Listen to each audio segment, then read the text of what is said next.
Asia মহাদেশের মধ্যে সবচেয়ে বড় বৃহত্তম একটা ঈদগাহ মাঠ। এই ময়দানে প্রায় লক্ষ লক্ষ লোক আজকে ঈদের জামাতে অংশগ্রহণ করেছেন। ঈদগাহ ময়দানে আমরা নামাজ পড়তে পেরেছি, এই জন্য আমরা আল্লাহ রাব্বুল আলামিনের দরবারে শুকরিয়া আদায় করি।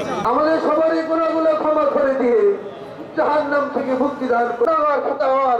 কত গুনাহ জীবনে করেছে মাওলা, তাদের সবাইকে আলিহি ওয়া সাহাবি আজমাইন বিরহমাতিকা ইয়া আরহামার রাহিমিন।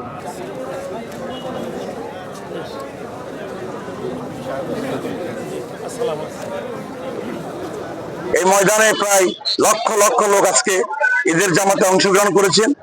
এখানে ঈদের জামাতে ঢোকার পূর্বেই আমরা জেলা প্রশাসনের পক্ষ থেকে 18টি গেট করা হয়েছে। প্রতিটা গেইটে পুলিশের পক্ষ থেকে আশ্রয় বসানো হয়েছে এবং সেই আশ্রয়ের মাধ্যমে চেকিং করে ঢুকানো হয়েছে যাতে কোনো অপ্রীতিকর ঘটনা না ঘটে।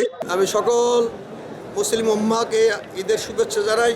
তাকাব্বালাল্লাহু মিন্না ওয়া মিনকুম ওয়া সালিহাল আমাল। ঈদগাহ ময়দানে আমরা নামাজ পড়তে পেরেছি, এই জন্য আমরা আল্লাহ রাব্বুল আলামিনের দরবারে শুকরিয়া আদায় করি। এশিয়া মহাদেশের মধ্যে সবচেয়ে বড় বৃহত্তম একটা ঈদগাহ মাঠ।